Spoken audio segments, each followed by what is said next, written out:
Hi everyone, welcome to digital GK classes. तो यहाँ पर देखिए, पंचायती राज व्यवस्था में ग्राम पंचायत के कार्य को स्वीकृति दी जाती है। किसके द्वारा दी जाती है ये आपको बताना है।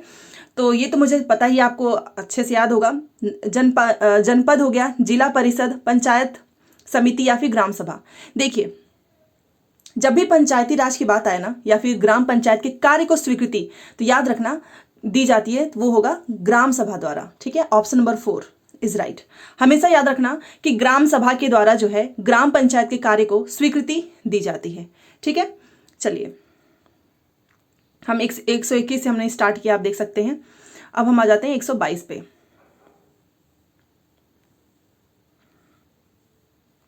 देखिए 122 में देखिए, इसमें लिखा है कि मछुआरे मानसून के दौरान मछलियां पकड़ने नहीं जाते, यह सुनिश्चित करने के लिए कि मछुआरे जो हैं, जब बरसात का मौसम होता है उस समय मछलियां पकड़ने नहीं जाते हैं। यह सुनिश्चित करने के लिए बड़े जो जालपोत हैं, ट्रोलर, इस अवधि समय मछलियां पकड़ सकते हैं।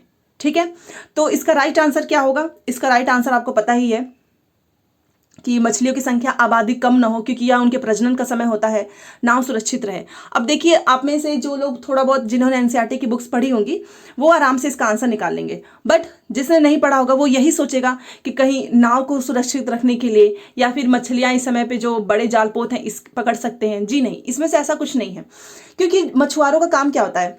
मछलियां पकड़ना। और उनको पता है कि जो मछलियों की संख्या है, वो आबादी जिसे हम संख्या बोलते हैं, वो कम ना हो, क्योंकि उनका प्रजनन होना भी तो जरूरी है। जब प्रजनन नहीं होगा तो मछलियां बढ़ेंगी कैसे? कैसे उनकी संख्या बढ़ेगी? और वो होता कब है? तो वो होता है मानसून के समय पे। इसीलिए ये लोग मानसून के दौरान मछलियां पकड़ने नहीं जाते हैं, ये सुनिश्चित करने के लिए। तो आप समझ गए होंगे इसका राइट आंसर। तो इसका राइट आंसर होगा ऑप्शन नंबर ए। तो ए कहां पर है? यहां पे है, तीसरा पे है।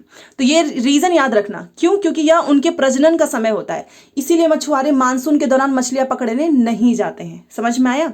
चलिए अगला क्वेश्चन है कि what is the importance of mulching. ये मल्चिंग क्या होता है पलवारने, मैं आपको बताती हूँ। ये मान लीजिए मिट्टी है, और आपने देखा होगा कि गांव में, अगर आपने देखा हो खेत वगैरह में आप जाते होंगे जहाँ पे खेती होती है, तो वहाँ पे कुछ मिट्टियाँ एकदम से लसलसी, एकदम से नमीदार होती हैं। तो ये मल्चिंग क्या करता है? ये मिट्टी को नमी बनाए रखने में सहायक है। ठीक है, मल्चिंग का मतलब ये होता है कि जैसे खाना है, आप उसको एकदम से बहुत चबा चबा कर खाते हैं, तो उसमें आप क्यों बोला जाता है कि हम चबा चबा कर खाएं? ताकि वो एकदम से गल जाए, तभी तो हम उसको डाइजेस्ट कर सकते हैं आसानी में, हमको ऐसे निगलना नहीं चाहिए। सेम वैसे ही मिट्टी जो होती है उसकी नमी बनाए रखने में मल्चिंग जो है, वो पलवारना जिसे बोलते हैं, सहायक होता है, इसीलिए इसकी जरूरत है। So option number 4 will be right. बाकी और तीनों में से कुछ नहीं होता है। मल्चिंग का सेम मतलब यही है, इट हेल्प्स इन रिटेनिंग। मतलब ये क्या करता है ना, मिट्टी के जो मॉइस्चर होते हैं ना, उसको एकदम पकड़ के रखता है, रिटेन करके रखता है। ठीक है, आसान था ये तो। चलो, नहीं वाले क्वेश्चन पे हमेशा ध्यान रखना है। खनिजों मतलब मिनरल्स के संदर्भ में इसमें से कौन सा कथन सही नहीं है? तो देख लेते हैं। खनिजों का निश्चित रासायनिक संयोजन होता है, ये तो बात सही लिखा है। और ये प्राकृतिक रूप से ही तो बनाए जाने वाले पदार्थ हैं, ये तो आप पता ही है आपको। पूरे स्थान में समान बराबर रूप से फैले होते हैं। आप मुझे बताइए, क्या खनिज है, मान लीजिए पूरा खेत है और ये पूरा जगह है, क्या यहाँ पर हर जगह मिनरल सेम अमाउंट में होगा? ऐसा पॉसिबल है? आप मुझे बताइए। बिल्कुल भी नहीं, ये एकदम गलत है। और किसी विशिष्ट क्षेत्र अथवा चट्टानों के गठन में पाए जाते हैं, ये भी बात सही है। तो गलत वाला आप समझ गए होंगे, और ये बहुत आसान क्वेश्चन है, एक कॉमन सेंस वाला क्वेश्चन पूछा था सीटेट ने बस।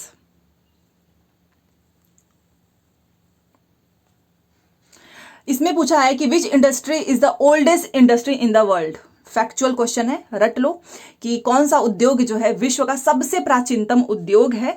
तो वो है हमारा कॉटन टेक्सटाइल इंडस्ट्री। आप मुझे बताइए, कॉटन जो है सबसे ज़्यादा हमारे इंडिया के किस स्टेट में उगाए जाते हैं? इसका आंसर आप मुझे कमेंट बॉक्स में लिखो, नहीं पता हो तो गूगल कर लो, ऐसा करने से आपको याद रहेगा। और ये पूछा हुआ है, तो जब भी आपसे कोई पूछे कि सबसे ओल्डेस्ट इंडस्ट्री मतलब पूरे वर्ल्ड में कौन सी है, तो वो है हमारा कपास, जिसे हम कॉटन टेक्सटाइल इंडस्ट्री बोलते हैं। चलिए स्टेटमेंट वाला क्वेश्चन जो कि इंपॉर्टेंट है। देखिए, 2 स्टेटमेंट दिए गए हैं, ठीक है, और दोनों को पढ़ो, और अगर आपको दोनों बातें सही लगती हैं तो हमारा दोनों ऑप्शन सही हो जाएगा। ठीक है, देखिए लिखा है कि एक पद होता है जो राज्य और सरकार का अंतर जो बदल है वो नहीं किया जा सकता है। राज्य और सरकार का हम अंतर बदल नहीं कर सकते हैं। और बी लिखा है कि सरकारी कानूनों के प्रबंधन और उन्हें लागू, सरकार जो है वो कानून के प्रबंधन और उन्हें, ये पॉलिटी का क्वेश्चन है, उन्हें लागू करने के लिए उत्तरदायी है, जबकि राज्य एक ऐसी राजनीतिक संस्था है जो उन प्रभुत्ता संपन्न लोगों का प्रतिनिधित्व करता है जिन्होंने एक निश्चित क्षेत्र पर अधिकार रखकर रखा है। अगर आप इसका राइट आंसर पूछेंगे तो दोनों बातें एकदम सही लिखी हैं, ए और बी दोनों सही हैं। कैसे, वो सुनिए, एक बार इंग्लिश में भी देख लीजिए। देखिए मैं आपको बताती हूँ, हम एक टर्म होता है स्टेट, जिसमें हम सब किसी ना किसी स्टेट में रहते हैं, और एक हमारा गवर्नमेंट होता है, सरकार। ये कांट बी यूज्ड इंटरचेंजेबली, मतलब आप इसको अंतर बदल हम नहीं, मतलब इसको नहीं किया जा सकता है कि राज्य और सरकार का हम अंतर बदल कर दें, ठीक है। बाकी आपको पता होना चाहिए कि गवर्नमेंट जो होता है वही रिस्पॉन्सिबल होता है ना, चाहे कोई भी नियम लागू करना हो, कानून बनाना हो, उसके लिए कौन है responsible for administering and enforcing laws. अगर आपको लॉ जो है लगाना है तो इसमें भी तो सरकार ही रिस्पॉन्सिबल है, इतने तो आप जानते ही हैं जो भी चीजें होती हैं। वेयर एज द स्टेट क्या करता है, वो एक पॉलिटिकल इंस्टीट्यूशन है। मान लीजिए जैसे राज्य सरकार में आपने चुनाव देखा होगा, वो क्या होता है, एक वो पॉलिटिकल इंस्टीट्यूशन है that represent a sovereign people who occupy a definite territory. तो वो मतलब उनका केवल एक निश्चित क्षेत्र पर अधिकार होता है, ठीक है ना। राज्य का ये बात याद रखना कि राज्य का केवल एक निश्चित क्षेत्र पर ही अधिकार कर रखा है जो उन प्रभुत्ता संपन्न लोगों का प्रतिनिधित्व करता है, ठीक है। तो दोनों बातें एकदम सही लिखी हैं। चलिए, पॉलिटी के क्वेश्चन है तो इसलिए आपको अच्छे से पढ़ना है। ये देखिए, दोनों कथन है, कथन ए और कथन बी। इसमें लिखा है कि केरल और लद्दाख की भौगोलिक विशेषताएं भिन्न हैं, किंतु इनका इतिहास समान सांस्कृतिक प्रभाव का साक्षी रहा है। इतिहास तथा भूगोल अक्सर क्षेत्र विशेष के सांस्कृतिक जीवन से बंधे होते हैं। इसका राइट आंसर क्या है, तो देखिए इसका राइट आंसर दोनों एकदम सही है। अरे आपने देखा ही होगा ना, लद्दाख तो एकदम से कोल्ड डेजर्ट है, और केरल, क्या दोनों के जो भौगोलिक विशेषताएं हैं वो अलग नहीं है? अलग हैं, बट इनका इतिहास जो है वो समान सांस्कृतिक प्रभाव का साक्षी रहा है। वहीं पर इतिहास और भूगोल किस लिए हम यूज करते हैं, अक्सर क्षेत्र विशेष के पता चलता है हमको इससे कि पहले के लोग कैसे रहते थे, उनका सांस्कृतिक जीवन कैसा था, ये सारी चीजें आपको इन दोनों से पता चलती है। तो दोनों बातें सही लिखा है, option number 1 will be right. वैसे एसएसटी में थोड़ा सा बस दिमाग लगाकर आप पढ़िए, आपके क्वेश्चन सही होने के चांसेस ज्यादा रहेंगे। और ऑफलाइन पेपर पे कैसे करना है वो ध्यान से सुनो। देखो आपके पास, आप तुरंत पेपर रहेगा आपके पास, अगर आपको लगता है कि मतलब क्वेश्चन नहीं आ रहा है, उसका आंसर नहीं आ रहा है, तो मान लो आपको ये पता है कि पहला तो बिल्कुल नहीं होगा, तुरंत काट दो, दूसरा भी तुरंत काटो, तो 2 आपको एकदम क्लियरली मिल जाएगा। तो यहाँ पर ना गलत होने के चांसेस कम रहते हैं, ऐसा आप जरूर करना क्योंकि आपके हाथ में पेपर होगा। चलिए ये क्वेश्चन देख लीजिए। एक संगठन जिसको हम ऑर्गेनाइजेशन बोलते हैं या फिर कोई एजेंसी है जिसके द्वारा कोई राजनैतिक इकाई अपने प्राधिकरण का प्रयोग करती है और नागरिकों के कार्यों पर नियंत्रण रखती है, मतलब जो सिटीजन्स है ना उनके एक्शंस पे कंट्रोल रखती है, वो क्या है? Cabinet, parliament, government, judiciary. आप बताइए इसका राइट आंसर। आप सब जानते हैं कि कंट्रोल कौन रखता है? सरकार ही तो रखेगा ना, और कौन रखेगा? जानते भी हैं जब भी कुछ होता है तो सरकार तुरंत अपना जो है कंट्रोल जो है वो कर देती है। तो option number 3 will be right. ये भी आसान क्वेश्चन है। चलिए ये हमारा है 121। देखिए इसमें क्या है, दोनों ऑप्शंस पढ़ना है, उसके बाद से ही सही डिसीजन लेना है। सबसे पहले आप ऑफलाइन तरीके से कर रहे हैं, नए कृषि बिलों के खिलाफ किसानों के संघर्ष आप जानते ही हैं, जिसे केंद्र की सरकार ने 2021 में वापस ले लिया था। इसका तो आंसर आप सभी को पता होना चाहिए। के संदर्भ में निम्न कथनों को पढ़ो। लिखा है पहला कि लोकतांत्रिक सरकार संरचना में लोग विरोध प्रदर्शन करते हैं और अपनी असहमति दिखाते हैं। जी हाँ, डेमोक्रेटिक आप किसको बोलते हैं? जहां पर मैं अपनी बात रख सकूं, मतलब मेरा ओपिनियन रख सकूं, मेरे बोलने पे मतलब कोई ऐसा बंधन ना हो कि मैं बोल ना सकूं, उसी को तो बोलते हैं ना लोकतांत्रिक सरकार संरचना।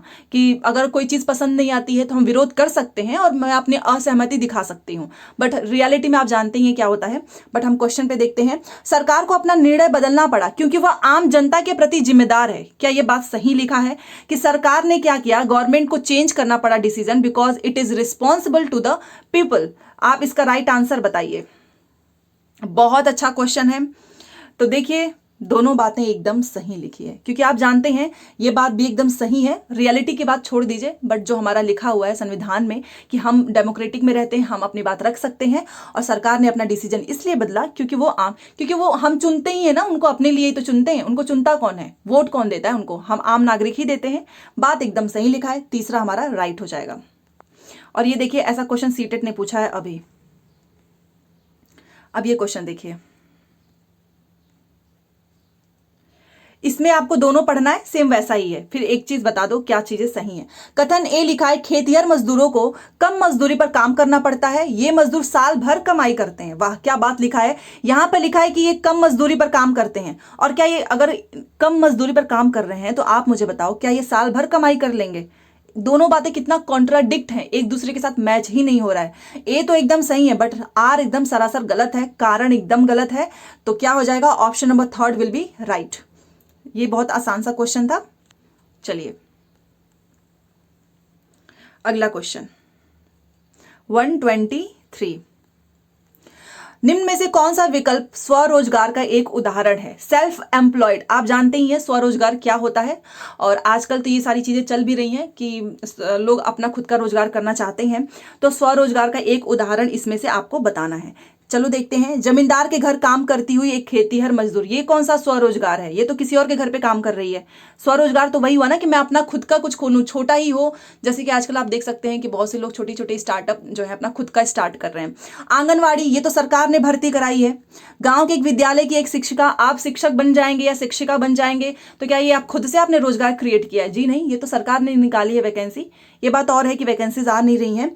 शहर के बाजार में मछली बेचती एक महिला, ये है रोजगार खुद का। आपको जो चीजें सही लगती हैं, आपको लगता है कि मुझे सब्जियां बेचनी चाहिए, मछली बेचना चाहिए, सब रोजगार ही तो है, स्वरोजगार है, सेल्फ एम्प्लॉयड। तो बहुत आसान था। 4 क्वेश्चन है। चलिए अब ये क्वेश्चन देखिए 124। बस आप सभी का सपोर्ट रहेगा, हर दिन क्वेश्चन आते रहेंगे। आज 1000 लाइक्स तो कर दीजिए प्लीज।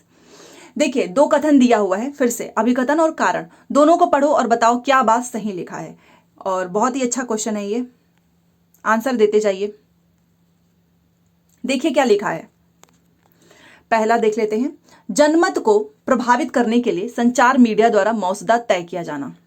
संचार माध्यम जिसे मीडिया बोलते हैं कि व्यावसायिक घरानों से निकट संबंध है। आप बताओ इसका राइट आंसर क्या होगा? बात तो दोनों एकदम सही लिखी है, क्योंकि जो जनमत है उसको प्रभावित कौन करता है? ये मीडिया, ये जो मौजूदा तैयार करने वाले हैं, और मीडिया का व्यावसायिक घरानों से निकट संबंध है। बात तो सही लिखा है बट इसके संबंध में ना ये रीजन गलत दिया हुआ है, रीजन गलत दिया है। बात दोनों अपनी जगह पे सही है बट कारण उसने गलत दे दिया। तो राइट आंसर हो जाएगा ये कि ए और आर दोनों सही है तथा आर जो है ए की सही व्याख्या नहीं है। तो दूसरा हमारा सही हो जाता है। कुछ लोग जनमत नहीं समझ पा रहे होंगे तो देख लीजिए क्या होता है जनमत। The setting of agenda by media is to influence the public opinion. Media क्या करती है ना, अपने हिसाब से आपका ओपिनियन चेंज कर देगी। आपने देखा होगा आजकल क्या होता है, ये जो महिला पहलवान है उनके बारे में कितना आपने देखा होगा, ये मीडिया में कभी आता है? बिल्कुल भी नहीं आता है। ये लोग बस धर्म के नाम पे लोगों का ओपिनियन चेंज कर देते हैं। बात एकदम सही लिखा है। Media has close relationship with business houses. जो बड़े बड़े ये जो अमीर लोग होते हैं इनका कितना रिलेशन, मतलब उससे कितना क्लोज रिलेशन होता है। उनके खिलाफ वो कुछ दिखाते ही नहीं है, फालतू की चीजें ज्यादा दिखाते हैं। बट ये बात तो सही लिखा है बट ये influence media opinion, public opinion की बात नहीं करके इन्होंने बिजनेस हाउसेस की बात कर दी, इसी वजह से ये गलत हो गया है। वैसे दोनों बातें सही लिखी हैं इसलिए दूसरा सही है। समझ गए? काफी अच्छे से आपको समझना होगा एक एक क्वेश्चन। चलो अब ये क्वेश्चन देखिए क्या लिखा है कि निम्नलिखित स्रोतों में से कौन सा समाज में लैंगिक असमानता और भेदभाव का स्रोत हो सकता है? आपको पता है जेंडर इक्वलिटी बस नाम का है, बेटी पढ़ाओ बेटी बचाओ, और आप जानते हैं क्या हाल हो रहा है।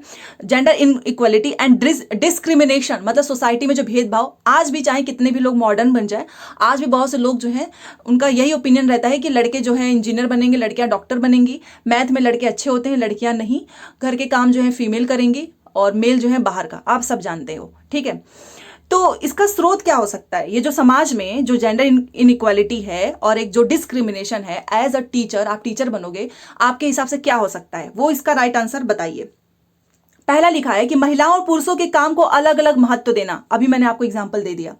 बालिका शिक्षा के लिए प्रावधान, अच्छा, प्रोविजन ऑफ गर्ल्स एजुकेशन, अगर आप गर्ल्स एजुकेशन को अच्छे से रखोगे तो ये तो पॉजिटिव चीज हो गई। हमें तो बताना है ना कि कहां से ये सारी चीजें निकलती हैं, तो ये तो बहुत अच्छी चीज है, दूसरा तो हो ही नहीं सकता है। दहेज प्रथा को कम करना, अगर आप दहेज प्रथा को कम करेंगे तो जी हाँ, जेंडर इनइक्वालिटी खत्म हो जाएगी। ठीक है, ये बात भी सही लिखा है। उसके बाद से लिखा है कि विद्यालयों में लड़कों और लड़कियों के लिए अलग अलग शौचालय, ये बात तो सही लिखी है, होना भी चाहिए। बट हमारा मतलब क्या है कि लैंगिक असमानता भेदभाव क्यों हो रहा है? क्योंकि महिलाओं और पुरुषों के काम को समाज ने अलग अलग महत्व दे दिया है।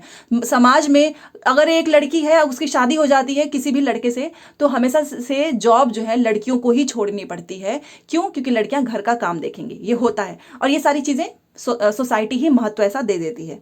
तो option number 1 will be right. चलिए, तो इस बात पे एक लाइक तो कर दीजिए आप सब।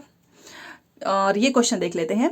संविधान का पॉलिटी का क्वेश्चन है, ध्यान से करना। निम्न में से संविधान की प्रस्तावना में, मतलब जो हमारा प्रियम्बल है, उसमें पाए जाने वाले कौन से सिद्धांत इन चारों में से वैमनस्य और सांप्रदायिकता को हतोत्साहित करते हैं? ये नेगेटिव वर्ड है, तो नेगेटिव वाला ही बताना। इसमें क्या लिखा है? Which of the following principles found in the preamble, हमारा जो प्रियम्बल है उसमें क्या चीजें आपको मिलती हैं इन चारों में से जो कि डिस्करेज करता है डिसहार्मोनी एंड कम्युनलिज्म, जो हमारे वैमनस्य और सांप्रदायिकता को हतोत्साहित करता है? Equality, fraternity, liberty and democratic.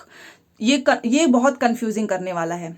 तो आप सब जानते हैं, आप मुझे बताइए कि जो डिसहार्मनी है, जो हम हमेशा कम्युनल पे चीज़ों पे काफ़ी बहस होती रहती है, ये इन चारों में से कौन सा? इक्वालिटी होगा तो कभी होगा ही नहीं, आप जानते हो। स्वतंत्र, लिबर्टी, डेमोक्रेटिक, इसका राइट आंसर हो जाएगा ऑप्शन नंबर 2 फ्रेटर्निटी। ये एक बहुत बड़ा मुद्दा बन चुका है आज के समय में, भाईचारा। तो ये क्या है? इसमें पूछा था ना, संविधान के प्रस्तावना में पाए जाने वाले कौन सा सिद्धांत? ये जो भाईचारा का जो सिद्धांत है, इसे क्या हो रहा है? वैमनस्य और सांप्रदायिकता को ये हतोत्साहित करते हैं। ठीक है, so option number 2 will be right. ये फैक्चुअल क्वेश्चन है, याद रखिएगा, स्क्रीनशॉट भी ले सकते हैं। चलिए, अब यहां से है धर्मनिरपेक्षता का सिद्धांत क्या दर्शाता है? कई बार पूछा हुआ है। और धर्मनिरपेक्ष, सेकुलरिज्म जिसे हम बोलते हैं ना, सेकुलर, तो क्या दर्शाता है? इंग्लिश भी एक बार देख लो। चलो देखते हैं इसमें। और हाँ, सभी लोग आंसर भी नहीं देते हैं, बहुत कम लोग ही आंसर देते हैं।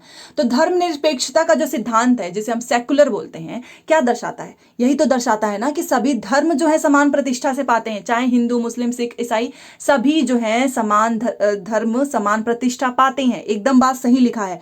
राज्य जो है वो भारतीय नागरिकों के सांस्कृतिक एवं धार्मिक जीवन को नियंत्रित कर सकता है। जी हाँ, स्टेट कर सकता है, आप भी जानते हो। अल्पसंख्यकों के अधिकारों की सुरक्षा, जी हाँ, जो माइनॉरिटी है उनका जो हक है उसकी भी सुरक्षा हम करते हैं। राज्य का अपना धर्म है, ये बात गलत है। हर राज्य का अलग अलग धर्म थोड़ी ना है, ये बात तो गलत है ना। तो तीनों बातें, ये डी को छोड़ दो, बाकी तीनों सही हैं, ए, बी एंड सी। चलो, ये क्वेश्चन 128, इसमें लिखा है कि किस मौलिक अधिकार के तहत किसी नागरिक को कम मेहनताने पर काम करने या बंधुआ मजदूर के तौर पर काम करने के लिए मजबूर नहीं किया जा सकता है? बहुत अच्छा क्वेश्चन है, ये कई बार पूछा हुआ है। ठीक है, और ऐसा ही क्वेश्चन केंद्रीय विद्यालय के एग्जाम में भी पूछा था। तो बताइए इसका राइट आंसर। तो इसका राइट आंसर आप जानते ही हो, राइट टू अगेंस्ट एक्सप्लॉयटेशन, जिसे हम शोषण के विरुद्ध अधिकार बोलते हैं। ठीक है, ये रहा। इसके तहत आप क्या कर सकते हो? किसी को भी जबरदस्ती आप काम नहीं करवा सकते हो, मजदूरी नहीं करवा सकते हो। Right to against exploitation, option number 3 will be right. नीचे वाले आंसर पे कभी मत जाना, क्योंकि ये आपको पता ही है क्या है, ये रिस्पॉन्स की है। चलो इसका देखते हैं। लिखा है कि सामाजिक हास्याकरण, 1000 बार ये क्वेश्चन आ चुका है। हास्याकरण, मार्जिनलाइजेशन, जिसे मैंने हमेशा से आपको बताया है कि इसके संदर्भ में जो घेटोआइजेशन होता है, ये एक ऐसी परिस्थिति है जहां एक क्षेत्र या समुदाय में एक विशेष समुदाय के सदस्यों की बहुत ज्यादा आबादी होती है। मतलब कि कोई एक समुदाय के ही लोग ज्यादा वहां पर हों, उसको बोलते हैं ये रहा घेटोआइजेशन। तो ये किस कारण संभव होता है, ये आपको बताना है। और देखो, जो हास्याकरण होता है ना, कि कई आपने देखा लोग अपनी जगह से पलायन कर जाते हैं, दूसरी जगह पे चले जाते हैं एजुकेशन, मेडिकल फैसिलिटी की वजह से। और इसी के संदर्भ में बताया है कि घेटोआइजेशन वही होता है जहां पर मैं रह रही हूँ, मान लो यहाँ पर कोई एक विशेष समुदाय हो, वो ज़्यादा हो, उनकी संख्या ज़्यादा हो। तो ये क्यों होता है, ऐसा क्यों हो रहा है कि किसी एक समुदाय के लोग ज़्यादा हैं, ये आपको बताना है। विभिन्न सामाजिक, सांस्कृतिक और आर्थिक कारण, जी हाँ, कई बार जो है फाइनेंशियल कंडीशन हो, चाहे हमारा सामाजिक बैकग्राउंड, कल्चर, इनकी वजह से होता है। बात एकदम सही लिखा है। बेहतर अच्छे नौकरी के अवसर और दाम्पत्य साथी के लिए, अभी मैंने आपको बताया, मान लो मैं जहां पर रह रही हूँ, यहाँ पर ना तो एजुकेशन सिस्टम अच्छा है, ना ही यहाँ पे कोई जॉब अपॉर्चुनिटी है, तो मैं क्यों रहूंगी? मैं तो वहां से छोड़ के चली जाऊंगी ना। अगर अच्छा होगा तो हम क्यों हास्याकरण करेंगे, क्यों जाएंगे? तो ये तो बात गलत हो गई, ठीक है, क्योंकि उसने उल्टा लिख दिया है। और काट्य स्थितियों जैसे भय या विद्वेष के कारण, जी हाँ, कई बार देखा होगा आपने, जब वो आपने कश्मीर फाइल्स मूवी देखी होगी, जब वहां पे बहुत सारी चीजें होने लगी थी तो लोग अपना जगह छोड़ के जाने लगे थे। ये भी बात सही है। समुदाय के रूप में अधिक सुरक्षित महसूस करना, और ये बात देखिए, मैं आपको बताना चाहूंगी इसका राइट आंसर, पहले बी को छोड़ दो तो क्या हो जाएगा, ACD, समुदाय के रूप में। इसका मतलब क्या है वो सुनिए। मान लो कि जहां पर मैं रहूं, जैसे कि कहीं मैं चली गई हूं और वहां पर अगर मुझे ज्यादा जो है मुझे फील होगा कि मैं ज्यादा सेफ हूं, चाहे कोई भी हो, तो वो वहीं पे तो रहेगा ना। तो ये तो बात सही लिखा है, क्योंकि इसमें पूछा ही था ना कि क्यों ऐसा होता है कि कहीं पर विशेष समुदाय के सदस्यों की बहुत ज्यादा आबादी होती है। तो इसके कारण यही हो सकते हैं, A होगा, C होगा, D होगा।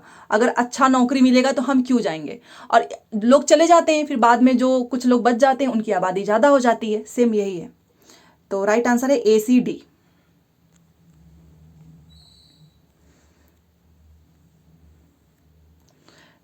चलिए, ये हमारा 130 नंबर का क्वेश्चन है। यहाँ पे हमारा कंटेंट खत्म होगा, उसके बाद हम पेडागोजी करेंगे, ठीक है। ऐसे कारणों को पहचान करो जिन्होंने आदिवासी समूहों को भारत में विभिन्न क्षेत्रों में वैकल्पिक कामों जैसे बागान मजदूरों, निर्माण कार्य के मजदूरों, औद्योगिक मजदूरों आदि की तरह काम करने के लिए उनके अपने परंपरागत आजीविकाओं के स्रोतों से विस्थापित करने में योगदान दिया है। तो बताइए, आपको रीजन बताना है, और वो रीजन किस पे होना चाहिए, that contributed to the migration of the tribal groups from their traditional sources of livelihoods to alternative jobs in some parts of India, such as plantation करते हैं, वो कंस्ट्रक्शन का काम करते हैं, इंडस्ट्रियल का काम करते हैं। इसमें से आपको रीजन बताना है, ठीक है। चलिए आप बताइए। तो देखो, सबसे पहले तो वन नीतियां होगा, ये तो बिल्कुल होगा। आर्थिक परिवर्तन के भी कारण होता है, जलवायु की स्थिति की वजह से नहीं होता है, ठीक है। जलवायु इसमें कहां से आ जाएगा, राज्य द्वारा राजनीतिक बल, क्या इसकी वजह से होगा, जी हां। तो बस हमारा C गलत है, ABD। इसकी ये कारण है जिसके वजह से जो आदिवासी समूह हैं भारत में, अलग अलग क्षेत्र में होते हैं, आपको पता है। तो वो क्या करते हैं, बागान मजदूर करते हैं, निर्माण कार्य के मजदूर करते हैं। वन नीतियों, जल और आर्थिक परिवर्तन और राज्य द्वारा जो राजनीतिक बल है उसकी वजह से ये अपने परंपरागत आजीविकाओं के स्रोतों में से विस्थापित करने में योगदान दिया। तो C गलत है, बाकी तीनों सही हैं।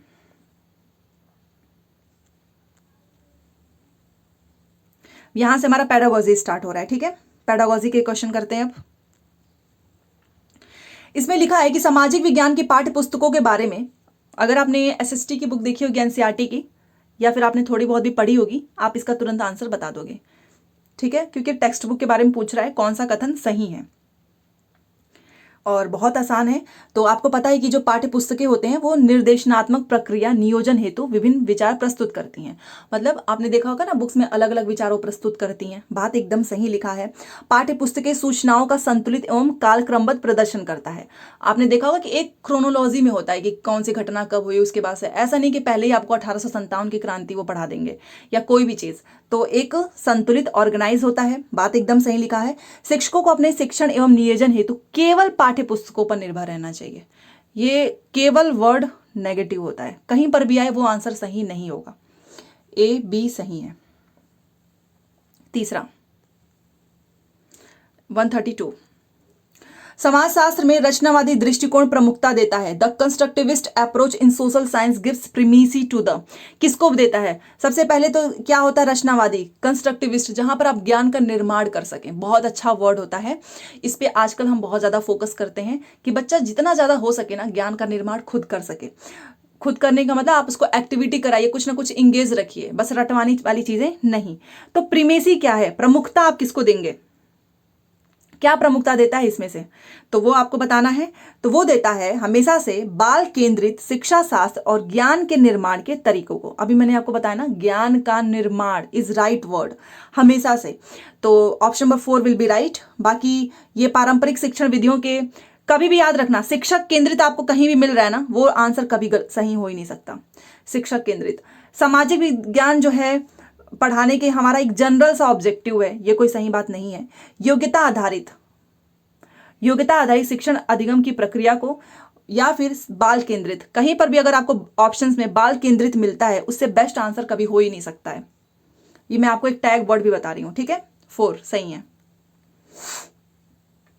चलिए, अर्थव्यवस्था में महिलाओं की भागीदारी पर चर्चा करते हुए निम्न में से किसे सम्मिलित किया जा सकता है। अर्थव्यवस्था की बात हो रही है, याद रखना, economy, contribution of women in economy, यहां पर देख लीजिए। तो क्या हो सकता है वो देखते हैं कि अर्थव्यवस्था में जो महिलाएं हैं, जो वुमेन हैं, उनकी भागीदारी पर चर्चा करते हुए इसमें से आप किसको सम्मिलित कर सकते हो कि विभिन्न उद्योगों में महिलाओं की भागीदारी। आज भी जो बड़े बड़े जो कंपनी है उसकी सीईओ आपको पता है हमेशा से मेल ही होते हैं, चाहे गूगल का देख लो, चाहे ट्विटर का देख लो, पहले भी। तो ये होना चाहिए कि अलग अलग उद्योग में महिलाओं की ज्यादा से ज्यादा भागीदारी हो। तो ये बात एकदम सही लिखा है, तभी तो वो कंट्रीब्यूट कर पाएंगे। संगठित व असंगठित क्षेत्रों में लैंगिक भागीदारी, मतलब आपको डिस्क्रिमिनेशन नहीं करना है कि ये मेल ही रहेंगे, फीमेल नहीं। तो ये बात भी एकदम सही लिखा है। महिलाओं द्वारा घर पर किया जाने वाला कार्य, ये भी होना चाहिए, क्योंकि आज भी लोग जो घर पे महिलाएं काम करती हैं उसको लोग ऐसे ही ले लेते हैं कि अरे ये कौन सा काम है। तो ये सारी चीजें बहुत इंपॉर्टेंट है। तो तीनों बातें सही हैं। 4 ठीक है। चलिए, ये हमारा है 134। और हाँ, इसका स्क्रीनशॉट लेना हो तो ले सकते हो। अब ये क्वेश्चन देखते हैं।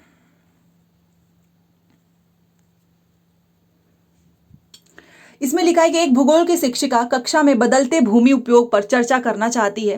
इस उद्देश्य हेतु निम्न में से क्या उपयुक्त रहेगा। किसके ऊपर करना चाहती है? बदलते भूमि के उपयोग पर। तो इन तीनों में से क्या सही रहेगा कि 50 साल की अवधि में 10-10 साल के अंतराल पर लिए गए एक कस्बे की तस्वीरें दिखाना, 2010 में विभिन्न देशों में भूमि उपयोग पर दी गई सारणी को देखकर निष्कर्ष निकालना, भूमि उपयोग की विभिन्न तस्वीरें दिखाना और औद्योगिकीकरण कैसे भूमि उपयोग को प्रभावित करता है, इस पर चर्चा करना। आप बताइए आपको क्या लग रहा है इसका राइट आंसर। इंग्लिश में भी देख लीजिए एक बार। चलिए बताइए। तो आपको पता होना चाहिए, एक तो हमारा ये सही है कि 50 साल की अवधि में 10-10 साल के अंतराल पर क्या करो, एक कस्बे की तस्वीरें दिखाओ। और इसके बाद से हमारा सही है कि भूमि उपयोग की विभिन्न तस्वीरें दिखाओ और औद्योगिकीकरण कैसे भूमि उपयोग को प्रभावित करता है, ये भी। तो ए और सी सही है। औद्योगिकीकरण तो बहुत ज़्यादा प्रभावित करता है, आप जानते ही हैं, जो इंडस्ट्री के वजह से कितना ज़्यादा जो है इफेक्ट होता है। तो इसका राइट आंसर है ए एंड सी। चलो फिर से ये क्वेश्चन आ गया हास्याकरण का। हास्याकरण की संकल्पना को प्रस्तुत करने के लिए किस संसाधन का उपयोग किया जा सकता है। समीप के संग्रहालय का भ्रमण, एक मैप जिसमें भारत के हर एक राज्य के आदिवासियों की जनसंख्या दिखाई गई है, इंटरनेट से लिया गया एक लेख जिसका लेखक ज्ञात ना हो, आदिवासी विस्थापन पर एक वृत्त चित्र। इंग्लिश भी देख लो, इसमें से बताओ क्या चीजें सही होगा। तो अभी आपको पता ना, डॉक्यूमेंट्री काफी अच्छी होती है। आप एक डॉक्यूमेंट्री दिखाइए, उसमें आपको पता चलेगा कि कैसे आदिवासी लोग जो हैं एक जगह छोड़ के दूसरे जगह पर जाते हैं। तो ये बहुत अच्छा है। Option number 4 will be right. 136। निम्न गतिविधियों में से किसके द्वारा विद्यार्थी संचार माध्यमों की एजेंडा बनाने में भूमिका का आलोचनात्मक मूल्यांकन कर पाएंगे। संचार माध्यमों के विभिन्न प्रकारों का कोलाज बनाना, जो हम कोलाज बनाते हैं ना, फोटोज वगैरह के भी बहुत बनाते हैं। अलग अलग संचार माध्यमों से विभिन्न खबरों को इकट्ठा करना तथा इनकी विषय वस्तु को विभिन्न श्रेणियों में बांटना, या फिर 3 से 4 अलग अलग अखबारों से एक खबर को इकट्ठा करो तथा इसकी विषय वस्तु, प्रसारण का पृष्ठ तथा लेख को दिया गया स्थान आदि की तुलना करो। बाद में इन अंतरों के कारणों और प्रभाव पर चर्चा करो। इससे बेस्ट आंसर हो ही नहीं सकता है। टेलीविजन पर प्राइम टाइम पर दिखाए जाने वाले विज्ञापनों की सूची बनाओ। बिल्कुल नहीं। देखिए, बात यहां पर आलोचनात्मक सोच की हो रही है, आलोचनात्मक मूल्यांकन की बात हो रही है ना। तो यही तो सबसे बेस्ट एक्टिविटी है कि सबसे पहले इकट्ठा करो, फिर देखो इसका प्रसारण पृष्ठ, लेख को स्थान दो, उसकी तुलना करो, बाद में उसके कारण और प्रभाव पे चर्चा करो। तभी तो आप क्रिटिकल थिंक बता पाओगे ना चीजें। ये सबसे बेस्ट होता है। Option number 3 will be right. चलिए, एक सामाजिक विज्ञान का शिक्षक चाहता है कि विद्यार्थी कानून बनने में लोगों की भूमिका को समझ पाएं। निम्न में से कौन सी गतिविधियां उसकी कक्षा में शामिल होंगी। तो कौन सी होंगी? भारत में कानून बनने के विभिन्न चरणों पर एक थीम वॉल तैयार करना, सूचना का अधिकार अधिनियम कैसे बना इसका उदाहरण लेते हुए चर्चा करना, स्वयं एक कर्तव्य ड्यूटी चार्ट बनाना और कक्षा में चिपका देना। आप बताइए। इंग्लिश भी देख लो एक बार। देखो मैं आपको बताती हूँ। अब आप समझ लो कि आप एक सामाजिक विज्ञान के टीचर बन चुके हो। आप बच्चों को चाहते हो कि कानून बनने में लोगों की जो लोग हैं वो समझ पाए कानून के बारे में। तो इसमें से कौन सी गतिविधि होगी जिसको आप क्लास में शामिल करेंगे? तो कौन सी होगी? एक तो भारत में कानून बनने के अलग अलग आपको जो चरण होते हैं उसका थीम वॉल तैयार कर दो ताकि बच्चों को समझ में आ जाए अच्छे से। उसके बाद से क्या करो? जो भी हमारा सूचना का अधिकार अधिनियम है वो कैसे बना इसका उदाहरण लेकर चर्चा करो। ठीक है, तो ये दोनों बातें सही हैं। एक कर्तव्य ड्यूटी चार्ट बनाओ और बस चिपका देने से क्या हो जाएगा? खत्म। तो पहला हमारा सही हो जाएगा। ये देखिए,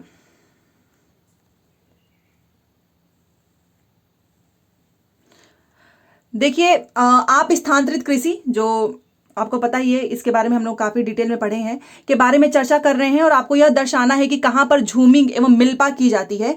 आप विद्यार्थियों से विश्व मानचित्र पर किन देशों को अंकित करने के लिए कहेंगे? यह रटने वाला क्वेश्चन है, बस इतना याद रखो। मैं आपको बता देती हूँ। यहां से देखिए, हम जो शिफ्टिंग कल्टीवेशन करते हैं ना, इसके बारे में मैंने पूरा डिटेल में भेजा हुआ है नोट्स।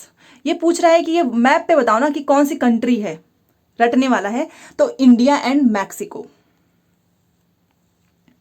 राइट आंसर है। भारत और मैक्सिको, ये हम बताएंगे बच्चों को कि देखो विश्व मानचित्र पर ये जो है इन देशों को अंकित कर देंगे, भारत और मैक्सिको को, और बताएंगे कि यहां पर झूमिंग और मिल्पा की जाती है। तो रट लो ये ऑप्शन नंबर 1।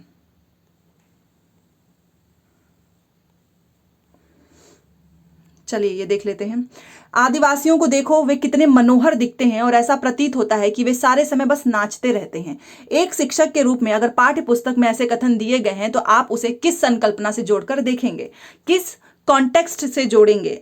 क्योंकि ऐसा लिखा है ना, तो ये क्या है? ये तो बहुत स्टीरियोटाइप सी सोच है। अगर मैं किसी को एक बार पॉइंट आउट करके बोलूं कि ये लोग तो बस नाचते ही रहते हैं, मैं एक शिक्षक हूं और मेरे टेक्स्ट बुक में ऐसा दिया गया है, तो आप उसे किस संकल्पना से, स्टीरियोटाइप, रूढ़िवादी सोच से जोड़ेंगे? पूर्वाग्रह, भेदभाव, लेबल लगाना नहीं है, ये एक स्टीरियोटाइप है। पहला सही है। चलो, अब ये बहुत अच्छा क्वेश्चन है।